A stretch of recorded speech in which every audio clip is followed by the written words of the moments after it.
जय हिंद दोस्तों। इस वीडियो से हम अपनी प्रीवियस ईयर क्वेश्चन की जो सीरीज़ कर रहे थे हम ईयर वाइज उसे कंटिन्यू करेंगे। तो सिविल सर्विसेज प्रीलिम्स के 2022 2021 इन दोनों पेपर्स को सारे सब्जेक्ट वाइज मैंने एनालाइज कर दिया है और उन सभी वीडियोस को आप चैनल की प्लेलिस्ट से जा करके देख सकते हैं। नाउ हम लोग सिविल सर्विसेज प्रीलिम्स के ऑफिशियल क्वेश्चन पेपर जो 2020 में हेल्ड हुआ उनके क्वेश्चंस करेंगे और सब्जेक्ट वाइज। और आज हम पॉलिटी से स्टार्ट कर रहे हैं, पॉलिटी के बाद हिस्ट्री, ज्योग्राफी और इस तरीके से हम लोग पार्ट वाइज चीज़ें कवर करेंगे। तो हमारा तरीका वही होगा जैसा हम करते आ रहे हैं। मैं आपको क्वेश्चंस के सोर्स बताऊंगा अगर वो स्टैंडर्ड बुक से हैं तो, और अगर करंट अफेयर का सेक्शन है तो वो भी बताऊंगा कि किस तरीके से टैकल किया जा सकता था। और इसके अलावा और भी जो हमारे फंडाज होते हैं कुछ, जैसे option elimination, okay, smart guesswork technique, इन सब माध्यम से भी हम क्वेश्चंस को सॉल्व करेंगे। तो कुछ क्वेश्चन ऐसे हैं पॉलिटी के जो करंट अफेयर से एसोसिएटेड थे, जैसे आधार वाला आप कह लें, काफ़ी ज़्यादा चर्चा का विषय था। या तो सेकंड क्वेश्चन से हम स्टार्ट करते हैं यहाँ पे, क्योंकि करंट अफेयर वाले सेक्शन को हम लोग अलग से डील करेंगे। सभी सब्जेक्ट के करंट अफेयर जो पूछे गए इस पेपर में उससे हम लोग एक साथ एक अलग वीडियो में कवर करेंगे। ये क्वेश्चन देखिए, ये क्वेश्चन काफ़ी ईजी है।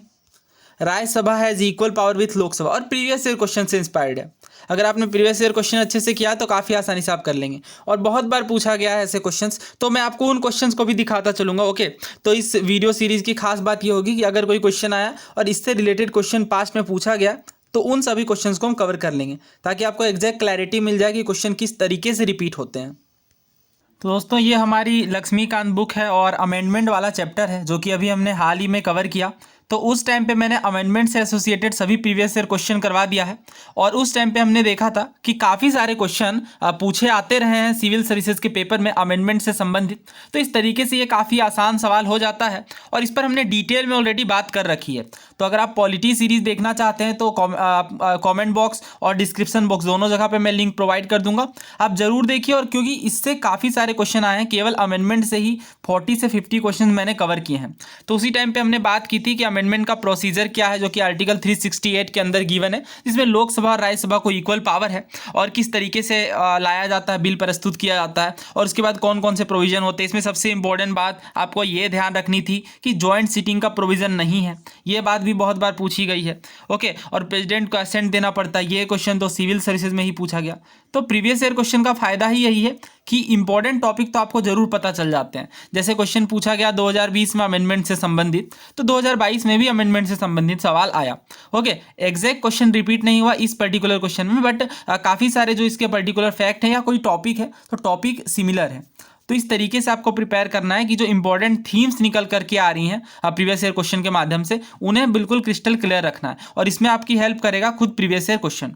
जब आप काफ़ी सारे प्रीवियस ईयर क्वेश्चन कर लेंगे, सीडीएस के, एनडीए के, सिविल सर्विसेज के और बाकी एग्जाम्स के एक साथ एक, जैसा कि मैं वीडियोज़ में कवर करता हूँ टॉपिक वाइज, तो काफ़ी आसान हो जाएगा ये चीज़ें कवर करना।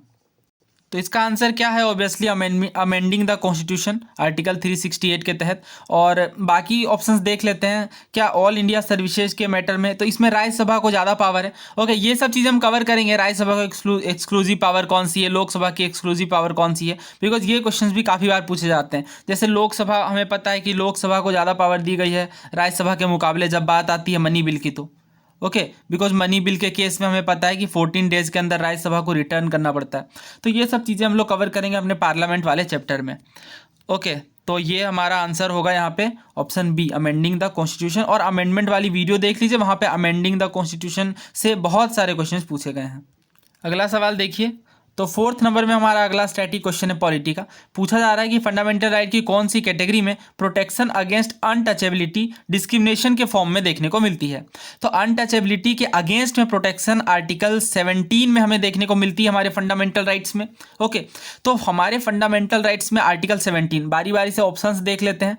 राइट अगेंस्ट एक्सप्लॉयटेशन कौन कौन से आर्टिकल में कवर्ड है? आर्टिकल 23 और 24 में। आर्टिकल 23 में हमें पता है फोर्स लेबर को प्रोहिबिट करने की बात की गई है, और आर्टिकल 24 में बाल श्रम के निषेध की बात की गई है।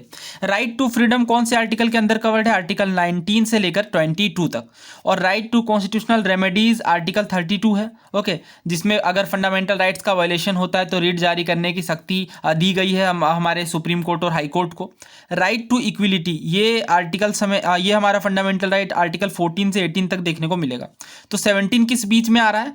राइट अगेंस्ट एक्सप्लॉयटेशन, अगर आप ऑप्शंस में देखें, राइट अगेंस्ट अनटचेबिलिटी कहा गया है, तो अनटचेबिलिटी यानी 17, तो 17 14 से 18 के बीच में आएगा, यानी करेक्ट आंसर हमारा ऑप्शन डी है।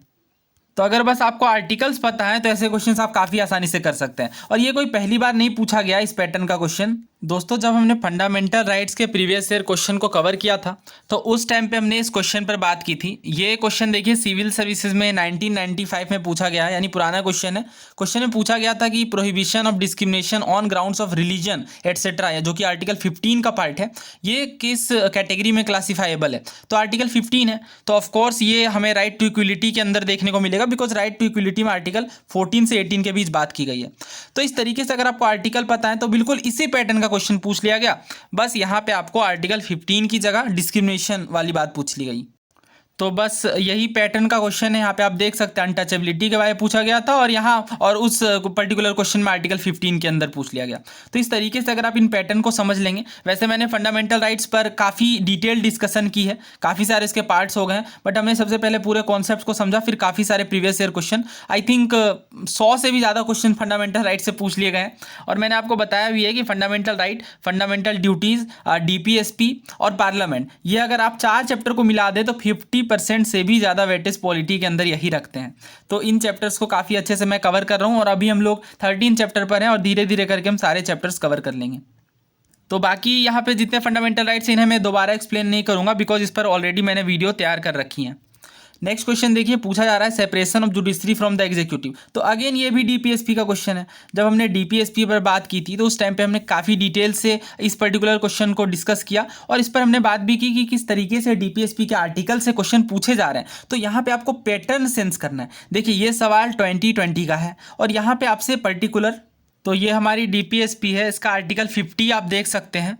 तो आर्टिकल 50 में कहा गया है separation of judiciary from executive, यानी state shall take steps to separate the judiciary from the executive in the public services of the state. ये आए दिन चर्चा का भी विषय रहता है। यहाँ पे बात की जा रही है आर्टिकल 50 के तहत कि स्टेट प्रयास करेगा जुडिशरी को एग्जीक्यूटिव से अलग करने की पब्लिक सर्विसेज ऑफ स्टेट के मैटर्स में। ओके, स्टेट्स इन चीज़ों के लिए कदम उठाएगा। तो यहाँ पे पर्टिकुलर आर्टिकल से उठा करके क्वेश्चन बना लिया गया और पूछ लिया गया ये किसका पार्ट है। तो ये तो 2020 का क्वेश्चन था। अगर अभी रिसेंटली आप देखें सिविल सर्विसेज 2021 में पूछ लिया गया, यहाँ पे आर्टिकल 39 में ध्यान दीजिए। आर्टिकल 39 के पार्ट सी में कहा जा रहा है that the operation of the economic system does not result in the concentration of wealth and means of production और टू द कॉमन डेट्रीमेंट। तो पूछ लिया गया था कि जो कंसंट्रेशन ऑफ वेल्थ है ये हमारे किस प्रोविजन को वायलेट करता है। ओके, और उसमें से ऑप्शंस थे फंडामेंटल राइट, DPSP, जिस तरीके से। तो इस क्वेश्चन को देखिए, under the Indian constitution concentration of wealth violets, और ये क्वेश्चन पूछा गया है सिविल सर्विसेज 2021 में। तो हमने अभी देखा आर्टिकल 39 के क्लोज सी में बात की गई है कि कंसंट्रेशन ऑफ वेल्थ नहीं, स्टेट्स कदम उठाएगी कि कोई वेल्थ का कंसंट्रेशन ना कर पाए, और ये चीज़ DPSP में मेंशन्ड है। ओके, DPSP के आर्टिकल 39 के क्लोज सी के अकॉर्डिंग। तो अभी हम यहाँ से इन दो क्वेश्चन से हमें क्या सीखने को मिला कि DPSP के जो आर्टिकल्स हैं वो काफ़ी ज़्यादा इंपॉर्टेंट है, और उन्हें आपको ध्यान से समझना है, क्योंकि इस तरीके का क्वेश्चन दोबारा बन सकता है। तो ये जो प्रोविजंस मेंशन्ड है हमारे DPSP के आर्टिकल्स में, आपको पता होगा DPSP में आर्टिकल 36 से 51 तक आर्टिकल्स मेंशन्ड है, और काफ़ी इंपॉर्टेंट है यहाँ पे।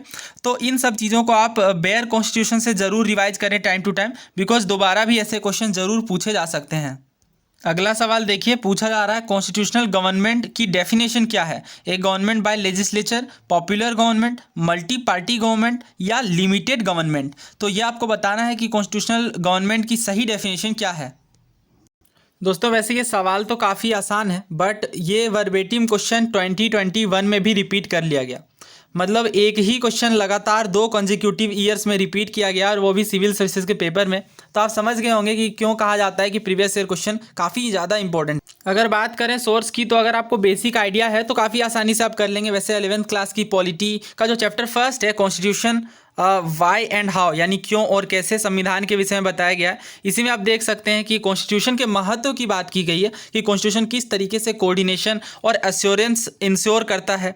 इसके बाद जो फर्स्ट फंक्शन है कॉन्स्टिट्यूशन का, provide a set of basic rules that allow for minimal coordination amongst the member of a society, यानी सही तरीके से कोऑर्डिनेशन की बात करता है और किस तरीके से सेट ऑफ बेसिक रूल्स को प्रोवाइड करता है। सेकेंड फंक्शन देखिए यहाँ पे बताया गया है कि स्पेसिफाई करे who has the power to make decisions in a society, यानी सोसाइटी में डिसीजंस लेने के लिए किन्हें पावर्स दिया जाएगा, ये सेकेंड फंक्शन है। इसके बाद it decides how the government will be constituted, यानी गवर्नमेंट किस तरीके से संगठित की जाएगी, कॉन्स्टिट्यूट की जाएगी, ये भी डिसाइड करता है। अगर आप थर्ड फैक्टर यहाँ पे देखें तो थर्ड फंक्शन बताया जा रहा है कॉन्स्टिट्यूशन का कि ये सेट करता है some limits on what a government can impose on its citizen, यानी गवर्नमेंट अपने सिटीजन्स पर जो चीज़ें इम्पोज कर सकती है उनमें लिमिट करने का काम करता है कॉन्स्टिट्यूशन, बिकॉज ये सेट ऑफ बेसिक रूल्स एक फ्रेमवर्क प्रोवाइड करता है जिसको ट्रेसपास करके, जिसको पार करके, कॉन्स्टिट्यूशन को पार करके कोई भी लॉ नहीं बनाया जा सकता। और ये एक तरीके से ये जो लिमिट्स हैं ये फंडामेंटल्स है इस सेंस में कि गवर्नमेंट में नेवर ट्रेसपास देम। तो ऑप्शंस देखिए, कहा जा रहा है government by legislature, popular government, multi party government या लिमिटेड गवर्नमेंट। तो ऑफ कोर्स इसका आंसर होगा लिमिटेड गवर्नमेंट, बिकॉज गवर्नमेंट की जो पावर्स है इसे लिमिट करता है हमारा कॉन्स्टिट्यूशन, और किसी भी प्रोविजन को जो हमारे कॉन्स्टिट्यूशन के वायलेटिव होगी उन चीज़ों को गवर्नमेंट, उन लॉज को गवर्नमेंट नहीं ला सकती, ऐसी बात करता है हमारा कॉन्स्टिट्यूशनल गवर्नमेंट। तो इस तरीके से इसका आंसर क्या होगा, ऑप्शन डी। दोस्तों इस क्वेश्चन को देखिए, ये सिविल सर्विसेज 2021 का है। यहाँ पे आपसे पूछा जा रहा है कि कॉन्स्टिट्यूशनल गवर्नमेंट का क्या मतलब है। A representative government of a nation with federal structure, a government whose head enjoys nominal power, a government whose head enjoys real power, या a government limited by the terms of the constitution. तो of course यहाँ पे answer option D correct है। एक ऐसी government जो constitution के terms से लिमिटेड हो, उस तरह की गवर्नमेंट कॉन्स्टिट्यूशनल गवर्नमेंट कहलाती है। तो बिल्कुल सिमिलर सा क्वेश्चन, सेम बिल्कुल ऑप्शंस भी आप देख सकते हैं एक ही तरह के हैं ऑलमोस्ट, तो ऑप्शन डी यहाँ पे करेक्ट होगा। नेक्स्ट क्वेश्चन देखिए 8th number, other than the fundamental rights which of the following parts of the constitution of India reflect the principles and provisions of the universal declaration of human rights, और preamble, directive principle of state policy, fundamental duties. ये हमें 3 points दिए गए, इसके basis पे हमें answer करना है। तो देखिए फंडामेंटल राइट्स के अलावा और भी काफ़ी सारे प्रोविजंस हैं जो universal declaration of human rights के प्रोविजंस को रिफ्लेक्ट करते हैं। तो अगर आपको बेसिक आइडिया है कि universal declaration of human rights जो कि 1948 में डिक्लेयर की गई, इसका क्या अर्थ है और ये कौन कौन सी चीज़ें कवर करता है, तो काफ़ी आसानी से ऐसे क्वेश्चंस आप कर सकते हैं। दोस्तों अगर बात करें universal declaration of human rights की, तो यहाँ पे आप देख सकते हैं फ्रीडम एंड इक्विलिटी की बात की जाती है, equality before law, right and freedoms for all, ban on arbitrary detention, life, liberty and security, fair and public trial, ban on slavery, resumption of innocence, private and family life, legal assistance, nationality, ये सभी चीज़ें cover करती है। इसके अलावा education, culture, freedom of thought, conscience, जो कि हमारे फंडामेंटल राइट्स में देखने को मिलता है। ओके, और प्राइवेट प्रॉपर्टी, खैर ये तो हमारी फंडामेंटल राइट्स का पार्ट नहीं है। अब marriage equality and protection of the family, work and right to unionization, but right to property हमें पता है हमारे फंडामेंटल राइट नहीं, बट लीगल राइट का पार्ट तो है। तो बिल्कुल आप कह सकते हैं कि ये जो तीनों ही प्रोविजन है ये रिफ्लेक्ट होते हैं universal declaration of human rights से। डीपीएसपी के भी प्रोविजन है डेफिनेटली, फंडामेंटल ड्यूटीज़ के भी प्रोविजन है, प्रियम्बल के भी प्रोविजन है। तो इसका आंसर आएगा ऑप्शन डी 1, 2 एंड 3। और ये चीज़ें आपको डायरेक्टली देखने को नहीं मिलेंगी, बट अगर आप न्यूज़पेपर फॉलो करते हैं बहुत बार ये चीज़ें रिपीट होती हैं, universal declaration of human right. तो अगर आपको ब्रीफ आइडिया है तो काफ़ी आसानी से आप ऐसे क्वेश्चंस कर सकते हैं। नेक्स्ट क्वेश्चन देखिए, parliamentary system of government is one in which, यानी पार्लियामेंट्री सिस्टम ऑफ गवर्नमेंट किस तरह की होती है। All political parties in the parliament are represented in the government, यानी गवर्नमेंट में सभी पॉलिटिकल पार्टीज़ का रिप्रेजेंटेशन देखने को मिलता है हमारे पार्लियामेंट में। दूसरा कहा जा रहा है government is responsible to the parliament and can be remove by it, यानी जो गवर्नमेंट है वो पार्लियामेंट को लेकर के रेस्पॉन्सिबल होती है और इनके द्वारा यानी पार्लियामेंट के द्वारा रिमूव भी की जा सकती है। तीसरा कहा जा रहा है कि गवर्नमेंट को पीपल के द्वारा इलेक्ट किया जाता है और पीपल के द्वारा ही रिमूव्ड किया जा सकता है। और चौथा कहा जा रहा है government is chosen by the parliament but can not be removed by it before completion of a fixed term. तो ऐसे क्वेश्चंस एलिमिनेट करके करना काफ़ी आसान होता है। यहाँ पे कहा जा रहा है सभी पॉलिटिकल पार्टीज़ को रिप्रेजेंटेशन मिलता है, बिल्कुल गलत बात है, सभी पॉलिटिकल पार्टीज़ को इक्वल रिप्रेजेंटेशन नहीं देखने को मिलता। दूसरे में कहा जा रहा है government is responsible to the parliament and can be remove by it, ये हो सकता है, अभी इसे हम लोग लास्ट में डिस्कस करते हैं।